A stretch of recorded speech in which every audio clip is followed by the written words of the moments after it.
السلام علیکم ورحمۃ اللہ وبرکاتہ۔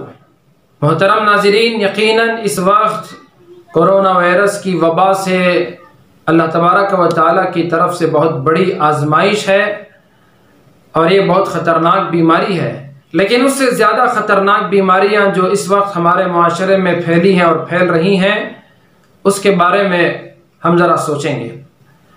پہلی یہ کہ لوگ اس وقت کرونا وائرس سے، اس بیماری سے بچنے کے لیے احتیاطی تدابیر اختیار کر رہے ہیں۔ بعض لوگ اس کو توکل کے خلاف بتا رہے ہیں۔ ہم پوچھیں گے قرآن سے، حدیث سے کہ واقعی احتیاطی تدابیر اختیار کرنا توکل کے بھروسے کے خلاف ہے، ایمان باللہ کے خلاف ہے؟ قرآن مجید میں اللہ تبارک و تعالیٰ نے حضرت یوسف علیہ السلام کا واقعہ ذکر کیا کہ عزیز مصر نے خواب میں دیکھا کہ 7 دبلی پتلی گائیوں نے 7 فربا گایوں کو کھا لیا ہے۔ حضرت یوسف علیہ السلام نے اس کی تعبیر بیان کی کہ 7 سال خوشحالی کے ہوں گے اور اس کے بعد 7 سال کا عرصہ قحط سالی کا، خشک سالی کا ہوگا۔ لوگوں کو اس میں بڑی پریشانیاں ہوں گی۔ تو اس پر رائے مشورہ ہوا۔ حضرت یوسف علیہ السلام نے آگے بڑھ کر ملک کی، قوم کی خدمت کرنے کی کوشش کی۔ عزیز مصر نے انہی کو والی بنا دیا۔ حضرت یوسف علیہ السلام نے فراوانی کے 7 سالوں میں غلہ اناج ذخیرہ کیا اور قحط سالی کے سالوں میں لوگوں میں اس کو تقسیم کیا۔ اگر پہلے 7 سالوں میں احتیاط کے طور پر بطور تدبیر کے اس اناج کو ذخیرہ کرنا توکل کے خلاف تھا، تو حضرت یوسف علیہ السلام ایک پیغمبر ہو کر کیوں وہ کام کرتے ہیں؟ اور رسول اللہ صلی اللہ علیہ وسلم سے اللہ تبارک و تعالیٰ نے فرمایا، حکم دیا، وشاورہم فی الامر، میرے محبوب آپ صحابہ سے معاملات میں، خصوصاً تفسیر میں موجود ہے جنگی معاملات میں، بہرحال آپ ان سے مشورہ کیجیے۔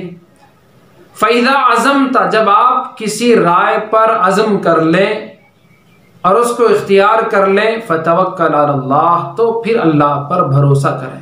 چنانچہ غزوہ احزاب یعنی غزوہ خندق کے موقع پر جب 10,000 کا لشکر مکہ مکرمہ سے دشمنوں کا مدینے پر چڑھائی کے لیے آیا اور اللہ کے نبی کو اس کی اطلاع ہوئی، صحابہ سے مشورہ کیا گیا۔ حضرت سلمان فارسی رضی اللہ تعالی عنہ نے حضور صلی اللہ علیہ وسلم کو مشورہ دیا کہ آپ مدینے کے اطراف خندق کھود دیں۔ خندق کھود دیا گیا۔ صرف 5 افراد نے اس وقت خندق کو پار کیا اور اس میں سے 2 کو حضرت علی رضی اللہ تعالی عنہ نے جہنم رسید کر دیا اور 3 بھاگ کر پھر کفار کے مجمع میں پہنچنے میں کامیاب ہو گئے، اور چند دن ان کا قیام رہا۔ پھر اللہ تبارک و تعالیٰ نے سخت ہوائیں بھیجیں رات میں، اور اس تاریکی میں، اس ہوا میں ان کے خیمے اکھڑ گئے، ان کے چراغ بجھ گئے اور یہ لوگ واپس بھاگنے پر مجبور ہو گئے، مسلمانوں کو فتح ہوئی۔ تو یہ توکل کے خلاف تھوڑی تھا، احتیاطی تدابیر اختیار کرنا۔ حضرت انس رضی اللہ تعالیٰ عنہ راوی ہیں، ترمذی کی روایت ہے، ایک شخص اللہ کے نبی کے دربار میں حاضر ہوئے، عرض کیا، یا رسول اللہ، اعقلها واتوکل او اطلقها واتوکل، اونٹ کو باندھوں پھر اللہ پر بھروسہ کروں یا اونٹ کو آزاد چھوڑ دوں پھر اللہ پر بھروسہ کروں؟ اللہ کے نبی علیہ السلام نے فرمایا، اعقلها، اس کو باندھو، وتوکل، پھر اللہ پر بھروسہ کرو۔ تو احتیاطی تدابیر اختیار کرنا قرآن اور حدیث کی روشنی میں توکل کے خلاف نہیں ہے۔ اور دوسری خطرناک بیماری جس میں کچھ لوگ مبتلا ہیں وہ یہ کہ کرونا وائرس کا خوف اور ڈر۔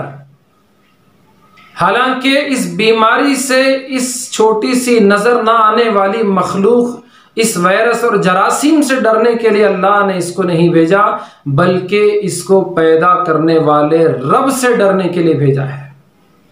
اور اگر اسی کا خوف رہا کرونا کا، تو پھر کیا ہوگا؟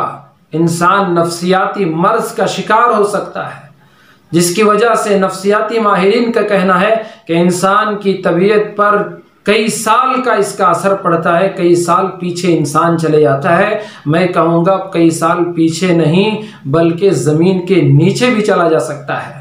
اس لیے ضرورت ہے کہ ہم کو پتہ چل گیا کہ یہ بیماری خطرناک ہے، اس سے یہ احتیاطی تدابیر ہیں، اب چینلز دیکھنا، نیوز دیکھنا سب بند کریں، اللہ کی طرف رجوع ہو جائیں، قرآن پڑھیں، ذکر و اذکار کریں، انتظار کریں کہ محلے کی مسجد سے کب اذان ہوگی، اذان ہوتے ہی مصلی پر کھڑے ہو جائیں اور نماز میں آپ اللہ کے سامنے حاضر ہو جائیں، اس کے سامنے سر کو جھکائیں، پیشانی کو رگڑ کر اپنے گناہوں کی معافی کی بھیک مانگیں۔ اللہ تبارک و تعالی گناہوں کو معاف ہی نہیں کرتا بلکہ گناہوں کو نیکیوں میں تبدیل بھی کر دیتا ہے۔